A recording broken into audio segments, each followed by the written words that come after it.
Welcome, everyone. My name is Emily Hinsey, and I'm the Director of Programs for Grantmakers in Aging. Grantmakers in Aging is a national membership organization that serves as a network and resource for funders and a champion for aging-related issues and investments. With over 120 members, we work to mobilize the social, intellectual, and financial capital required to improve the experience of aging now and in the future. Today's webinar is the third in a series we're calling Innovation and Hope, Building Momentum to Address Alzheimer's Disease and Related Dementias, done in partnership with the Helen Daniels Bader Alzheimer's and Healthy Aging Speaker Series. Over the past several months, we have been gathering the nation's leading thinkers, funders, and implementers to provide an up-to-the-minute comprehensive look at the community, program, policy, and scientific responses to this global public health challenge. Thank you to Bader Philanthropies for supporting these important conversations. Today, we are focusing on caregivers of those living with dementia, and there is no better time for this conversation than during National Family Caregivers Month. And joining us today to highlight and focus on their work is Deborah Cherry, the Executive Vice President for Alzheimer's Los Angeles, Alicia Viejas, who is the Director of Early Stage and Latino Services, also at Alzheimer's Los Angeles, Dr. Lauren J. Parker, who is Assistant Scientist, Department of Health, Behavior, and Society at Johns Hopkins Bloomberg School of Public Health, and also member of the Health Equity Task Force with the BOLD Public Health Center of Excellence on Dementia Caregiving. Helen Ramon, who is Senior Program Officer for Bader Philanthropies, and Liz Schwarty, Program Consultant to the Rosalind and Arthur Gilbert Foundation. Welcome to you all, and thank you for being here. We will be making today's presentation available to anyone who wishes to view it later, including the slides and the recording. So watch for an email to be sent within the next few days. And so it's now my pleasure to turn it over to Deborah Cherry. Deborah? Good morning, everyone. Thank you so much for the opportunity to speak to you all today. As mentioned, my name is Dr. Deborah Cherry. I'm from Alzheimer's Los Angeles, an independent and community-based organization that's committed to improving healthcare for people living with Alzheimer's disease or related dementias, and to serving diverse family caregivers through culturally and linguistically adapted programs and supports. First, a note about terminology. Throughout my presentation, when I refer to family caregivers, I'll be referring to families of choice, and these can be children, spouses, more remote kin. They can also be family, friends, and neighbors who provide ongoing care. Next slide, please. I want to acknowledge that the support for the work I describe here comes from a number of funders, and we're very appreciative of it. Next slide, please. As I'm sure you're aware, with the aging of our population, the prevalence of Alzheimer's disease and related dementias is growing quickly. According to the 2021 and 2022 Alzheimer's Facts and Figures reports of the National Alzheimer's Association, the number of people living with ADRD is currently estimated at 6.5 million, and that number is going to nearly double by mid-century as our population ages. Unfortunately, these conditions disproportionately impact people who have faced barriers to obtaining optimal health and educational opportunities. People who are more likely to live in suboptimal living environments and who have less access to healthy foods, to safe outlets for exercise. These structural barriers to healthy aging can accumulate and may in part account for the socioeconomic, racial, and ethnic disparities we see in the prevalence of ADRD. So as you see on the slide, compared to older adults who are white, individuals who are Black African American are twice as likely to develop Alzheimer's disease and related dementias. Individuals who are Hispanic or Latino are 1.5 times more likely. And both of these groups are more likely to be diagnosed late in the disease. Amongst Latinos, there's a report of fewer people being able to access formal supports and services, possibly because they're not offered in appropriate language. And this group reports higher rates of depression than other caregivers. Next slide, please. Family caregivers, as I know you all know, are the backbone of our nation's long-term care system. And according to the CDC, people living with ADRD are usually cared for by family caregivers or friends. The majority, 80%, are cared for in their home. About 2/3 of these caregivers are women, a third are aged 65 or older, and a quarter are also sandwich generation, caring for their children in addition for their older relatives. Next slide, please. While many caregivers refer to their job, their role as an honor, it does take a toll on them. And this toll can be greater for those who care for people with dementia than for those caring for other older adults who have differing chronic conditions. According to the CDC, on average, these caregivers provide care longer, for a longer duration, with well over half providing care for 4+ years.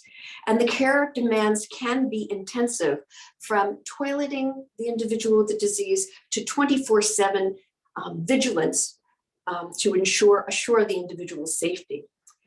These caregivers provide care at a considerable cost to themselves. They must often cut back or give up outside employment, which can have long-term implications for their economic security. And these families are often at greater risk for sleep disturbance, anxiety, depression, and they report poor quality of life than do caregivers of other older adults with other chronic health conditions. Next slide, please. So in addition to the quality issues faced by people living with dementia and their caregivers in general, non-majority populations face numerous additional barriers, some of which are described on the slide. Cultural views about this condition vary greatly, and in some cultures it is highly stigmatized and hidden. I think of a family, a Chinese family I worked with years ago, who hid their grandmother's dementia, even though along the way she accidentally set fire to their home. They only sought help after she walked away from the home and was discovered 10 miles west of their home, wearing only her bathrobe and slippers. Limited income can also be a great barrier to accessing care. Obviously, it's hard for people to get transportation if they can't afford it, and so forth. People with lower literacy or English comprehension need materials and explanations that present information understandably in both written and oral formats. I remember a low-income, older African-American family I took for their diagnostic workup at an academic medical center. And the medical resident came in, gave the description of the diagnosis, which was Alzheimer's, asked if they had any questions. They said no, and then left the room. Well, the family nodded as though they understood everything, but actually they were completely bewildered, and they weren't given any ideas about what to do next. Disease education and care navigation are essential, and this can be provided by trained social workers, nurses, community health workers. Care navigation is a neglected role, an important role, and it needs to be further developed.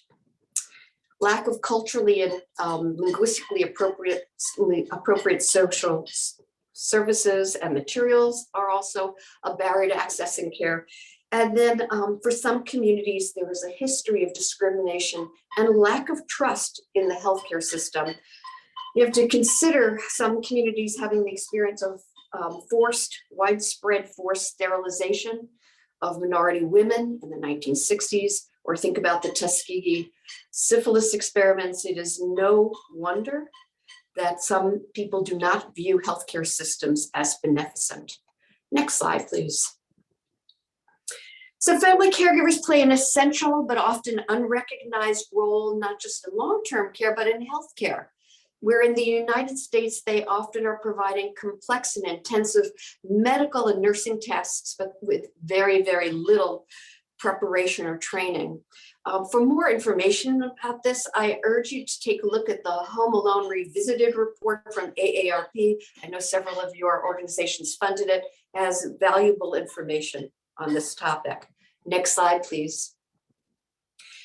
Better care relies on support for family caregivers. And in our work with California's health plans that serve people on Medicare and Medicaid, we advocate for caregivers to be identified, to have them documented in the medical record, to have them assessed for level of distress and for the types of support that they need, and to have support provided that is tailored to their needs.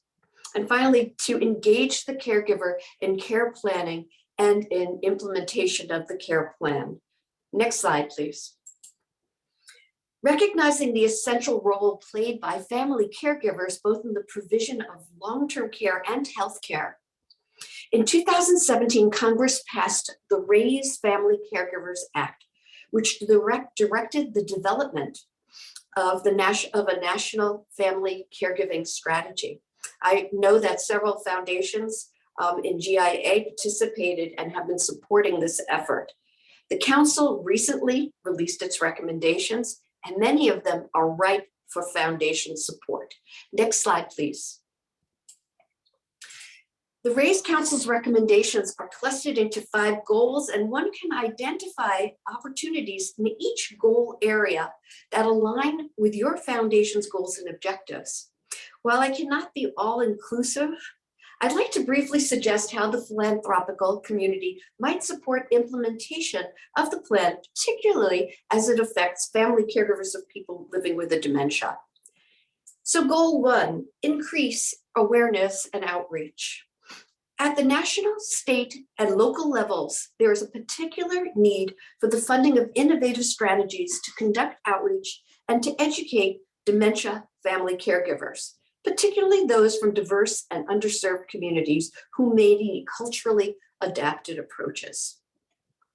Goal 2, advance partnerships and engagement.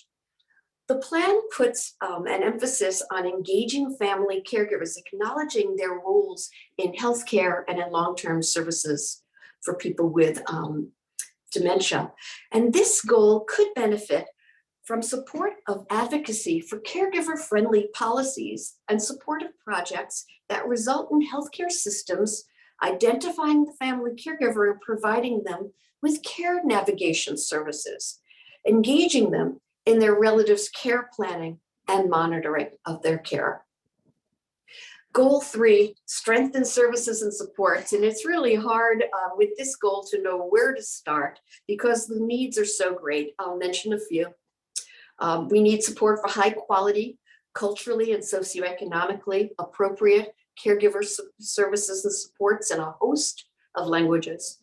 We need support for innovative, high quality and affordable respite programs. We need supports for underserved communities like the LGBTQ community or caregivers living in rural communities. We need programs that address social determinants of caregiver well-being, including food insecurity, housing insecurity, environmental safety, and more. And we also need well-trained and affordable direct care workforce. On goal 4, the plan asks for us to ensure financial and workforce security. We need support for advocates of public policies that recognize the financial and workforce challenges many dementia caregivers face, the policies that support long-term care financing reform, caregiver tax credits, flex time policies, paid family leave, among others. And we also need funding for innovative programs that can help caregivers keep their employment or that support their financial security, like direct payments for caregivers who provide care in the home, or robust adult daycare services that can provide hours that cover the entire caregiver workday. The 5th goal is expand data, research, and evidence-based practices. And while we need continued investment in quality program development and support of family caregivers. At the same time, we need promotion, translation, and dissemination of evidence-based practices, of which there are many now, though they're not reaching the public as they should. Little of what I've mentioned here is new, but our hope is through reports, advocacy, and philanthropic support, we can lighten the load on this underappreciated workforce of unpaid family caregivers. Next slide, please. Alzheimer's Los Angeles puts many of its tools and strategies to make healthcare systems more caregiver friendly and dementia capable up on our website, and you can see that here. All of our materials can be accessed here. Next slide, please. I also want to highlight a couple of our innovative materials and programs developed in plain language for caregivers from diverse backgrounds. This is a sample caregiver tip sheet. Each tip sheet is English on one side and another language on the other side. When possible, they were created at roughly a 6th to 8th grade reading level. And with our permission, we allow organizations around the country to co-brand these tip sheets with us. Next slide, please. There are over 20 of these tip sheets. I think you might want to click another time. There are over 20, and yet another time, please. There are over 20 of these tip sheets. They cover a lot of caregiving, common caregiving situations. They're available in English, Spanish, Chinese, Japanese, Vietnamese, and Tagalog. And with minimal marketing, we've had requests from around the country. And next slide, please. Alzheimer's Los Angeles also creates and offers educational workshops to family caregivers. Some of these are culturally adapted. All are available in English and in Spanish. Each of these has a facilitator guide, and we encourage organizations around the country to deliver them with our permission. If you notice the picture on this slide, it highlights one of our innovative caregiver education tools. It is a telenovela. And now I'd like to turn the screen over to my colleague, Alicia Villegas, who will share more about this tool for family caregivers. Alicia. Thank you, Deborah. Hello, I'm Alicia Villegas. Thank you for this opportunity to talk with you today about Lost Memories, Recuerdos Perdidos. This project was generously funded by the Arthur N. Roop Foundation. And so what is a telenovela? A telenovela is a serial drama or a soap opera produced primarily in Latin America. In Latin America, telenovelas are culturally significant television genre. The word telenovela combines tele for short for television and novela, a Spanish word for novel. Telenovelas exert a great deal of influence on real-life social issues. They contain and comment on cultural events. They serve as a conversation piece across generations, connecting families and friends as they discuss the storyline of the novela that they're watching. Next slide, please. Why make a telenovela? We know that 49.1% of the population in LA County identify as Latinos. Latinos are more likely to act on information they view and are more likely to seek health information from television or word of mouth. The purpose of creating this telenovela was to help address disparities in the Latino community related to Alzheimer's disease and to engage communities in a conversation about Alzheimer's disease in a non-threatening way. Next slide, please. This miniseries, Lost Memories, Recuerdos Perdidos, was created in 2017 to help reach and further connect to the Latino community with hopes of improving knowledge around Alzheimer's disease. It's a 4-episode novela with a total runtime of 30 minutes. Alzheimer's disease has also developed a second season of Lost Memories, Recuerdos Perdidos. Both seasons were filmed in English and Spanish and include subtitles in the other language so that families with different levels of acculturation and linguistic capacity can watch together. While this novela was developed for Latin American families, families from a variety of cultures have found it useful. Next slide, please. In the first season, we meet the Ramirez family. The script of the novela was based on real-life cases that our care counselors at Alzheimer's Los Angeles handle every day. The storyline for the novela is that Grandma Gloria is starting to show some signs of forgetfulness, but everyone at home is not ready to accept this reality. This 30-minute mini-series follows the family as they overcome stigma and come together as a family for the sake of Grandma Gloria's well-being. Next slide, please. So each episode in the novela touches on a slightly different topic. In season 1, first episode explores the warning signs that family members might notice in someone with some issues with memory loss. Things like something like putting away things where they don't belong, or forgetting how to cook a familiar recipe. Episode 2 talks about getting a diagnosis and the effects that the diagnosis has on the whole family. As we know, this disease affects the whole family. Episode 3 highlights caregiver stress. It really can be difficult for caregivers to ask for help. And episode 4 talks about or shows what it looks like to reach out for help. And it also shows how asking for help can lessen the burden of caregivers. In the new season, season 2, we still follow the Ramirez family as Grandma Gloria unfortunately enters the middle stages of the disease. In that season, we see how the family approaches more challenging behaviors like hallucinations or resistance to bathing. The season also touches on caregiver burnout and getting support and accessing other additional community resources. Next slide, please. Lastly, I would like to show you the trailer for the first season of Lost Memories, Recuerdos Perdidos. Thank you.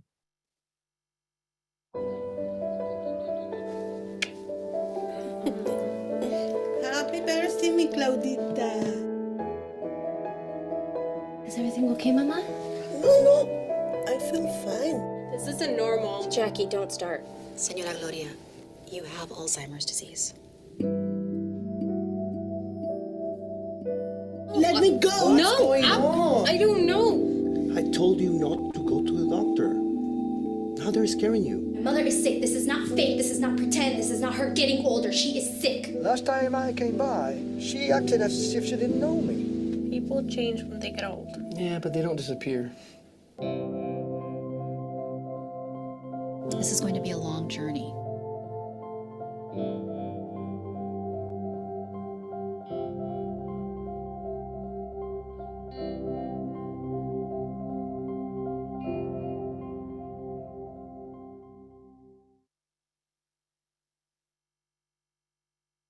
Thank you. Now we will hear from Dr. Parker.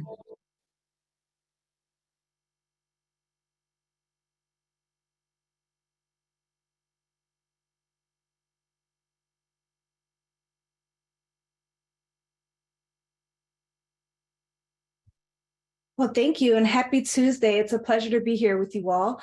So my name is Lauren Parker. I'm on faculty at Hopkins in the School of Public Health. And I also lead the Health Equity Task Force of the Bold Public Health Center of Excellence in Dementia Caregiving, which is housed at the University of Minnesota. So today I'm going to be talking about African-American caregivers for people living with dementia. And I say an overview, and I want to give a kind of an asterisk to say this is an overview from the ways in which I look at caregiving in this population. Next slide, please. I would like to acknowledge different funders for this research, such as the National Institute on Aging and also the Bold Public Health Center of Excellence on Dementia Caregiving. Next slide. So there are two objectives of the talk today. The first is to provide an overview of caregiving among African-American communities, and then two, to consider interventions to support African-American caregivers for people with dementia. And I want to acknowledge this picture because I think that we're all becoming friends here because we're all sharing different parts of how we view dementia caregivers. This picture here is a picture of my grandparents, Melvin and Julene Parker. My grandmother, she cared for my grandfather during the last 5 years of his life. He had developed vascular dementia because he was a smoker throughout his whole life. And so a lot of the work that I do in looking at community support is in honor of my grandfather who passed away with vascular dementia. So we're all friends here now. So if there's questions while we're going along, please feel free to ask questions and let's engage. So next slide. So when we think about caregiving among African Americans, as previously reported, African Americans are twice as likely to develop Alzheimer's disease or related dementia. What's interesting about African Americans as it relates to dementia is that African Americans are more likely than others to live in the community with dementia. And because of this, African Americans usually rely solely on friends and families to assist with their care needs. So they're less likely to use formalized services. So because of this, African American caregivers are often caring for multiple people. So in addition caring for someone who has dementia, they're often caring for for another family member, such as a sibling, another relative, or fictive kin. Some people have like things called play cousins or play aunts. And a lot of times African American caregivers are providing care to a host of individuals. In addition to providing care for a lot of individuals, they on average spend 21 hours per week providing care, and that can be a little intensive. It's important to think about this in the context of African American communities because while they are providing so much care for a number of individuals, they are underrepresented in research studies, and also they have limited access to evidence-based services that can provide them with respite and also other assistance to help manage their care needs. Next slide, please. So why do these patterns exist? If I was hearing this conversation, I'm like, well, why do these patterns exist? It was already noted that there often is historical mistreatment and mistrust among African Americans. There's often cited the Tuskegee experiment. I live in Baltimore, Maryland, and it's very interesting how there are different regional differences as it relates to historical mistrust. So some of you all may know the Henrietta Lacks story, but if you don't, Henrietta Lacks, she was an African American woman. She lived in the greater Maryland, Baltimore area, and she sought assistance from Johns Hopkins Hospital for her treatment with cervical cancer. And Hopkins misused her cells and did not inform her family that they were using the cells. So in the African American community here in Baltimore, the Henrietta Lacks story is such a huge deal when it comes to seeking services and also engaging in research. I know that a lot of times in my own personal research, when I'm going out into the community and I'm trying to provide support services, people always have like a little bit of hesitation or mistrust simply because I come from a university that misused Henrietta Lacks cells. However, with proper engagement and building trust and relationships, those things can be overcome. So it's not always a barrier, but it can just be a little hesitant with building relationship. Other reasons why these patterns exist are that there's a strong cultural reliance among African American communities to rely on family to provide care. So people have this expectation that a daughter, a son, some type of family member is going to come in and take care of a family member when they have dementia. Other reasons why we see different patterns and more reliance on family to provide care is affordability and access to services. Oftentimes, services are very, very expensive, such as adult daycare programs or other more formalized long-term care solutions. To manage the behaviors of people who have dementia, it might be a little difficult to afford and access. And actually, there is oftentimes a lack of culturally responsive services to address the care needs of African American families. It's very interesting when I talk to families in the community and I talk to them about why don't they use different types of services, and they say small things like, oh, the service program that I was interested in doesn't serve the food that my mom might like, or the services might not offer the type of music or other types of activities that my dad might have listened to when he was younger. And those things might seem small, but those things can be huge barriers for people to engage with different types of services. So these are a host of reasons why and more for why African American families usually consist of family members. Next slide, please. So who is caring for African American people living with dementia? In a recent study myself and a colleague, we found out that African American people living with dementia are often receiving help from a child or other family members.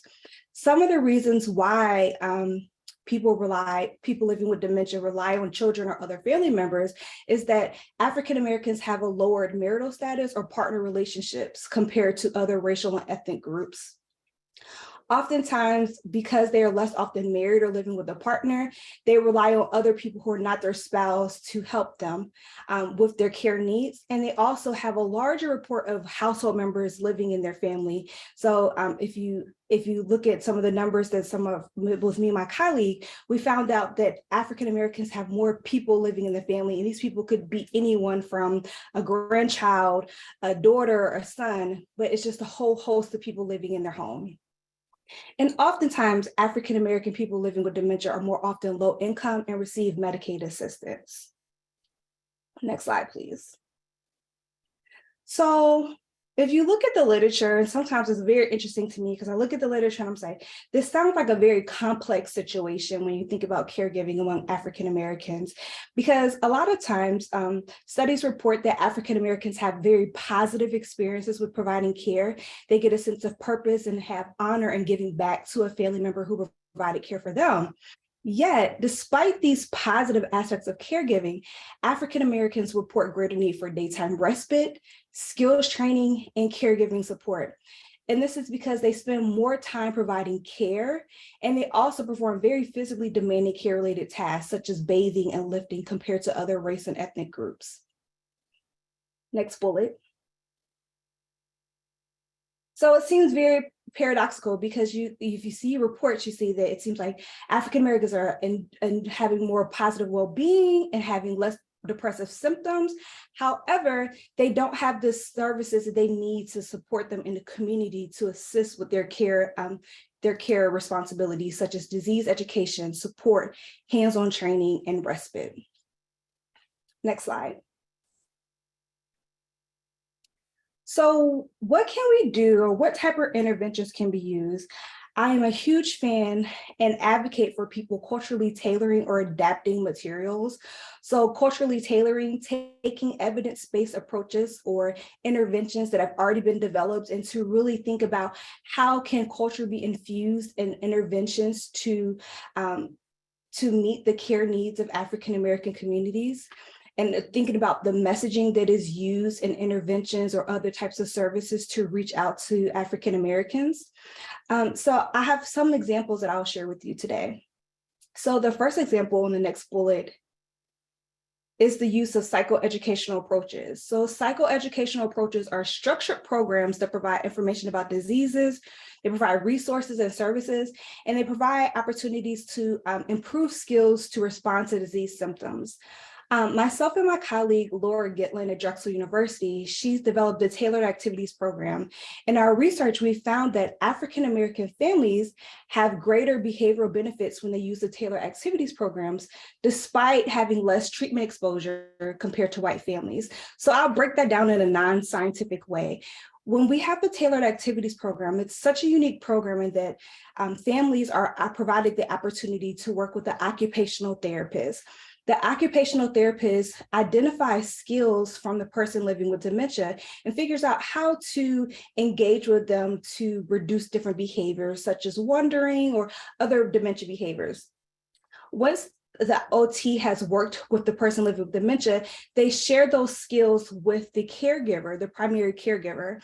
And what we found is that when African Americans have access to this type of information and also skill development, they have greater improvements and behavioral benefits for the person living with dementia. And this is very interesting because in one particular study of ours, we found that African Americans were not having the same amount of interactions with the OT for whatever reason, but they still had more benefit. So it's something there with providing education and resources. On the next slide is another intervention that could be used, which is respite services. So I'm always excited to talk about adult day programs because that's one of my favorite respite services. But respite services provides planned temporary relief for caregivers through provision of substitute care. So I am participating in culturally adapting an intervention right now, which is called the Adult Day Service Plus program. And we are adapting this program for African American and also Hispanic and Latino caregivers. But what we know on a very simple level is that adult day services among African Americans is associated with lower depressive symptoms. So among African Americans who use adult day programs, we found that they have lower depressive symptoms. We've also found in our research that adult day services is associated with less likely to miss a doctor's appointment. So this is very important to say, just something as simple that's already built into community adult day programs. They have a reduction in mental health, and they can also improve health behavior usage, such as going to a medical provider. And this is important to think about because respite services are already ingrained in community. They're oftentimes placed in areas where people need them already. They're already there. But how can we think about using respite services more openly and thinking about how more funds can be used to encourage people to use those types of services? Next slide, please. So some of the implications of what I'm sharing with you today, next bullet, is that we need to ensure the inclusion of African-American caregivers in research. As a scientist, I'm always thinking about research and how this research can be used to inform practice and also programming. So for me and for others, it's really important to think about how we can include these caregivers into research, because from there we can really develop and to build on evidence-based programs to provide assistance to these caregivers who are very, very vulnerable. Next slide. It's also important to identify strategies to encourage the use of formalized support services to assist and manage care needs for African-American families. And so a lot of studies really highlight, and some of the studies that I have published and worked on highlight that African-American families rely very strongly on family to provide support. However, this is not necessarily sustainable for the long haul because families have they have to manage their own needs and their day-to-day things. So there needs to be some type of way to encourage more formalized support services. It could be that it can encourage service programs to be more culturally attuned with the needs of these families. It could be that we provide different types of waivers or assistance with having affordable programming, but we really need to be mindful of saying, what can we do to encourage use? Because it's not simply going to work that we can rely on the family all the time, because it's not sustainable. And then lastly, next bullet, there needs to be a cultural adaptation of caregiver supports, because there are many disparities in caregiver outcomes, but there needs to be funding that is used to culturally adapt supportive services. We don't have to go out and reinvent the wheel. There are a number of great programs that are already out and used, have been demonstrated to provide a variety of benefits, to caregivers. So no need to reinvent the wheel, but maybe we can culturally adapt the wheel and put some aspects of the wheel that can reach different populations. And so in order to do that, there needs to be funding over and above intervention development to culturally adapt intervention. So this type of funding is needed to reach out and build trusting relationships, to reach out and to find people who can do this type of work and have the knowledge and the skills to work with communities to identify what their needs are. Next slide. Thank you, and I will take any questions. If you would like to stay connected, my email is here, and also if you're on Twitter and you're excited about being on Twitter still, you can follow me on Twitter, but always happy to answer any questions and to engage if you have any questions. Thank you for the time today. Thank you so much, Dr. Parker. I'll remind the audience, please send your questions in to Dr. Parker as well as Deborah or Alicia, and we'll address those just in a moment. But before we turn over to our question time, I did want to spend some time in conversation with our two funders who are on the call, Helen Ramon with Bader Philanthropies and Liz Schwarty with the Rosalind and Arthur Gilbert Foundation. So I'll invite both of them to join me now. And my first question for you is, so Bader Philanthropies and the Gilbert Foundation have partnered on a number of initiatives, and I wonder if you could talk a little bit about the benefits to this partnership. Why is it important for funders to partner, particularly with the current momentum today around caregiver-focused work? So I'll let either of you start with your response to that question. Well, I'll begin if that's okay. The Rosalind and Arthur Gilbert Foundation and Bader Philanthropies have some similarities. We're both family foundations. Some of our priorities are in Alzheimer's disease, as well as the arts. So there were some overlap. And when Liz and I met each other, we kind of connected right away. But there's many reasons why we have partnered on many things. A lot of programs are developed under the auspices of their foundation as well as our foundation. I think it broadens the scope of programming and enhances it. There is no need to duplicate or replicate. You can certainly tweak things based on what your community needs are, as was just talked about, and make it better for your particular community. I also feel that the dollars go much further, that we can extend and actually enhance and provide and grant more programs in various areas. And there aren't very many funders, as we well know, in aging per se. Only less than 2% of philanthropic dollars goes to aging programs. And when you talk about Alzheimer's disease, there's even less funders. So I think it behooves the philanthropy to work with one another and to see how we can coordinate programs and services and make life better for older adults, people with dementia, as well as their caregivers. In our state, we have not very many funders in this area. So when we fund, we're a statewide funder.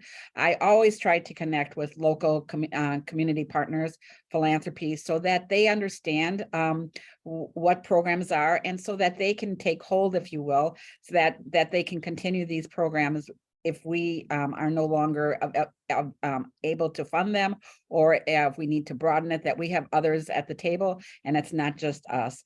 Also, I personally learned a lot from funders. I mean, I find out and glean many nuggets that I would never have thought about before from other funders. So to me personally, that's a great attribute.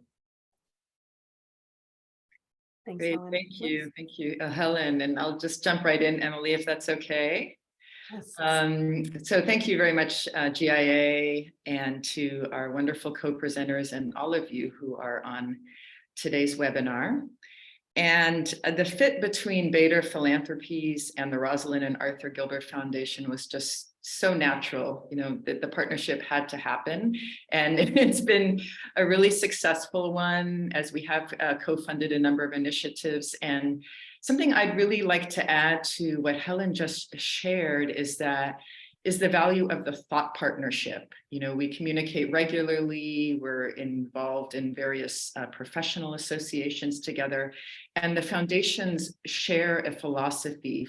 So for the Gilbert Foundation trustees, co-funding, partnerships with a variety of stakeholders, and building and sustaining learning communities among our grantees and partners is of high value. And this is a philosophy that Bader Philanthropy shares. And it's something that really does unite us. That's great. Great to hear. So my next question is around the Innovations in Alzheimer's Caregiving Awards. And this was launched 15 years ago when the Gilbert Foundation launched this award in partnership with the Family Caregiver Alliance. And Bader Philanthropies then joined the foundation as a funding partner to these awards in 2018. And I think the really interesting piece to this program is that many of those awardees are grassroots organizations. And so how are the models lifted up in this program being disseminated, and how are you seeing initiatives being replicated through this? Great, thank you for the question. So I'll kick us off on this question. And you know, Helen and I were so happy that you asked about grassroots organizations. Many of the awardees in the Innovations in Alzheimer's Caregiving Awards program, which is co-funded by our partnerships, are small community-based organizations. They're doing extraordinary work, some of them on a shoestring. And these awards, because they are not grants, are an opportunity to lift up that work. And this is not necessarily work that would be deemed evidence-based, but is nonetheless effective and extremely important. And they're addressing the needs of caregivers through creative expression, by serving diverse multicultural communities, and through their public policy and advocacy activities. And so this is really a highlight, I think, every year for our foundations to meet with the award recipients in person. And as you'll see on the next slide, we are going to be hosting a 15th anniversary celebration of the awards program. And it's amazing to us that it has been this long. And so if you happen to be at ASA, you don't have to be registered for ASA, but if you happen to be in the Atlanta area in March, we really hope that you will join us. So you also asked about replication. And so a number of the awardee programs have been either adapted or replicated. And if you go to the Family Caregiver website, you can check out the digital scrapbook where you'll see stories, photos, videos of all of the awardees. And I'll point out just one example, that is the Gail Borden Public Library, which received an award in 2014 there in Illinois. And it has just been breathtaking really to see how many libraries have adopted this cart of materials for persons with Alzheimer's and dementia and their caregivers. And so then finally, before turning it over to Helen, in terms of dissemination, Family Caregiver Alliance, our grantee, has incredible tools. Excuse me, I'm a little drink of water. For disseminating the awards through social media, through their newsletters. So anyone on the webinar who is not yet receiving the newsletters, we encourage you to sign up. So Helen, I'll turn it over to you now. Okay. And as Liz said, this is all about replication. There's wonderful projects that have been awarded over the past 15 years. They're not that expensive to replicate. We as a funder will look at that to see if they can replicate it in our state and enhance the communities. So we look at that. We try to highlight all those award winners as well as our grantees. We do this on a very regular basis through Facebook, Twitter, Instagram, social media. We also have a monthly partner update where we highlight many different things. This month, we're highlighting the courses for people with memory loss as well as their caregivers. We have several of them and we continue to do that. We do public service announcements on the radio. November is Caregiver Month, as we are just talking about, but it's also Alzheimer's Awareness Month, so we highlight that. And then in May, we highlight Older Americans Month. So we constantly try to have the community out there so that they know what the grantees are doing and so that they can access services. So that's utterly important to all of us. Right. Switching gears, so earlier this year, both of your foundations, along with the Harry and Jeanette Weinberg Foundation, so another partner that you work with, hosted a meeting in Israel focused on aging, which included conversations around caregiving. And I wonder if you could share some highlights from that meeting and how the international community is approaching their work to support caregivers. Sure.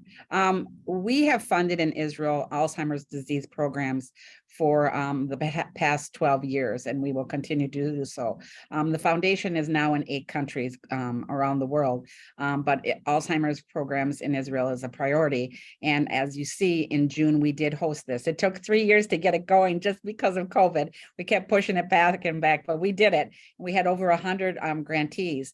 And many of our grantees through the Harry and Jeanette Weinberg Foundation and the Gilbert Foundation and us are similar grantees. So we thought we'd bring them all to the table and for them to share. And we incorporated caregiving issues throughout this in all our breakouts. But one of our keynote speakers was from Alzheimer's Disease International, ADI, which is the umbrella membership organization around the world. And according to them, on an annual basis, the informal caregivers provided to people with dementia living at home was, now get this, about 133 billion hours in 2021. So without our caregivers, people with dementia or other Alzheimer's disease, I mean, we would be in a catastrophic quandary on this. And they provide, it's equivalent to 67 million full-time workers at a cost of about $650 billion. So that's what we were trying to share, that whatever programs we have incorporated when it deals with people with dementia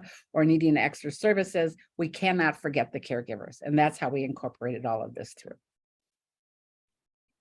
Great, thanks, Helen. And I also encourage our participants today to check out the International Caregivers Association online if you're interested in learning more about caregiving in other countries. We certainly heard a lot of similarities around caregiving between Israel and the United States. We learned quite a bit about the need for employers to support caregiving for their employees from Rachel Ladany with Caregivers Israel.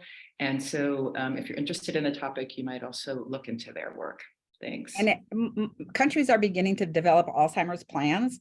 They're all different based on the culture and the need of those respective countries, which is important. But of the countries that have the plan already incorporated, they're projecting by the year 2025, 75% of the countries will directly support caregivers, but through training and technical assistance and actually grants to assist them. So. That's great, really interesting.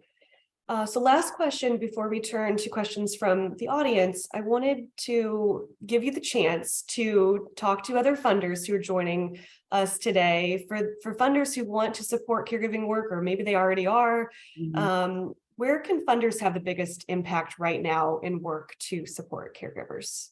Well, I just would like to highlight 3. There's probably many, many more, but I know time is limited. But one of them is the Changing the Care conversation. And you can see all the various partners in philanthropy who are funding this, but we are not alone on this. Grant Makers and Aging is involved in this. It's a collaboration with them. We also have the universities, US Mass is involved. And what it is, it's funding 10 different coalitions throughout the country on caregiver related issues. And they pick the issue pertinent to their respective state and what they've done the training, they've done the technical assistance, and now these coalitions are implementing it. And again, this coalition really allows people to learn together, to expand what they're learning, and to meet the needs of these caregiver coalitions where they are. Another national one is the Elizabeth Dole Foundation with the U.S. Department of Veteran Affairs. They are providing free respite care dollars to various veterans associations throughout the country. It's in a pilot state, but in the state of Wisconsin, they have now, we're working with the Paralyzed Veterans of America in the Wisconsin chapter and us.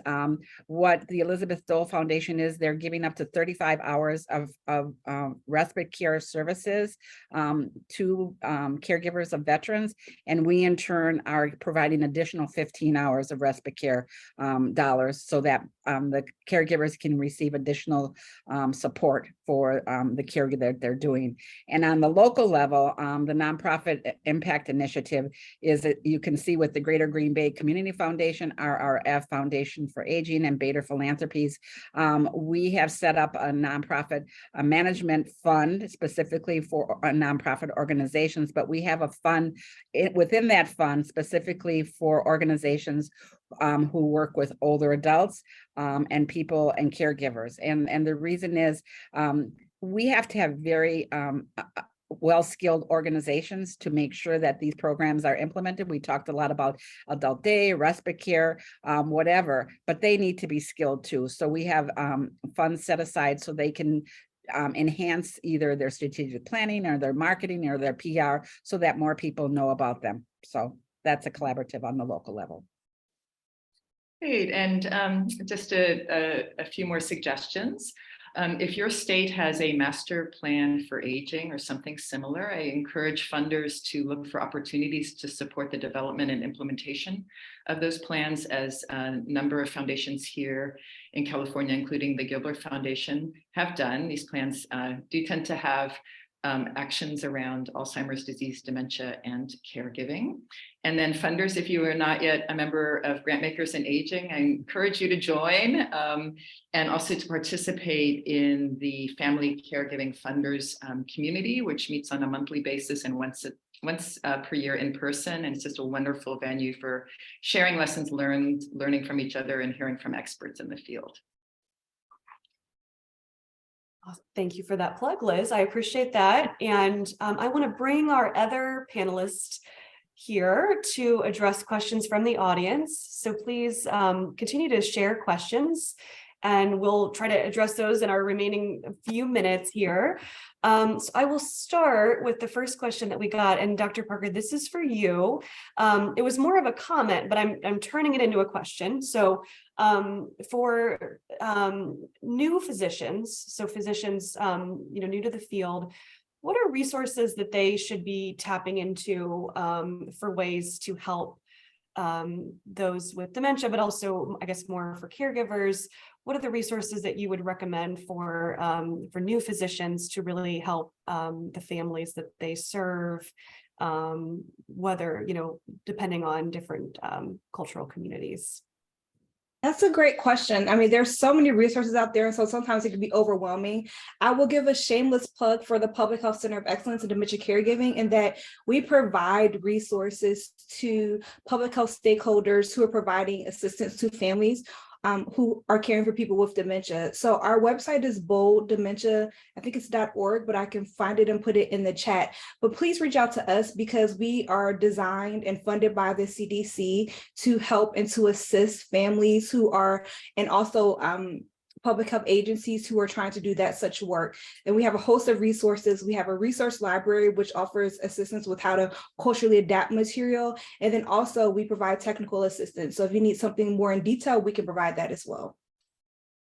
Thank you, Dr. Parker. And I would second that. I think one thing that's really been missing is a hub to put all these together. And I have found what the Bold Center has done to be very helpful. So we will make sure to include that as a resource in our follow-up, but also others that have been discussed. Thank you. So here's another question. And this is around discussions of dementia and caregiving to broaden that definition to include all people who live with dementia and their caregivers, regardless of age. There's a younger onset category of those living with dementia, but just a comment about inclusion of those with dementia regardless of their age. So if anyone wants to comment on that, I welcome you to respond. I'm happy to comment, which is just that I think that it is often a neglected population, and they face special barriers. Frequently physicians don't identify it as a dementia, but often misdiagnose that population. And so there are, caregiver support groups for people who are caring for someone in the early stages. And then there are also some support groups right for those individuals. And I think with the age of computers and Zoom, it's easier to find these resources than it used to be. So I'm glad they're there. Mm-hmm. And I guess I would add too, maybe on top of that question, is just, I was struck, Dr. Parker, when you were presenting, but also Alicia, and just the conversation about who is a caregiver, and but also that people may not necessarily identify even with that word.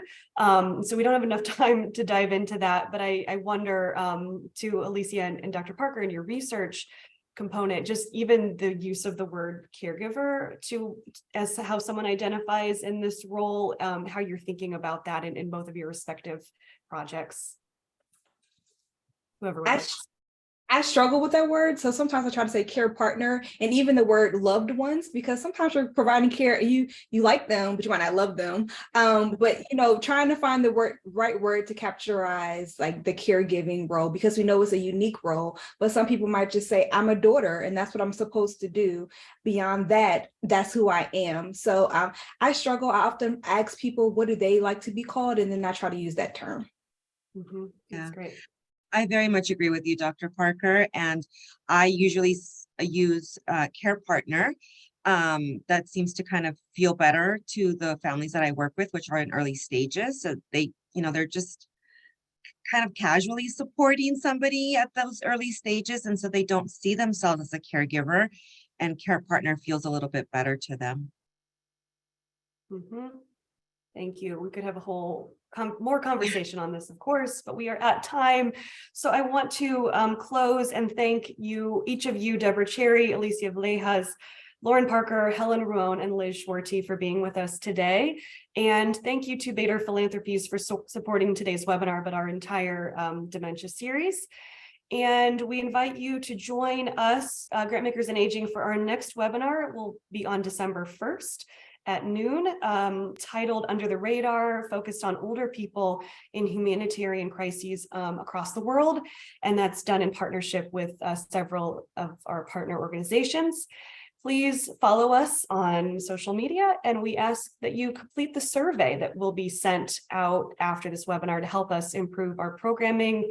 And as always, thank you for being with us today. Please be well, and we hope to see you again on another webinar. Thanks everyone for joining us. Thank you.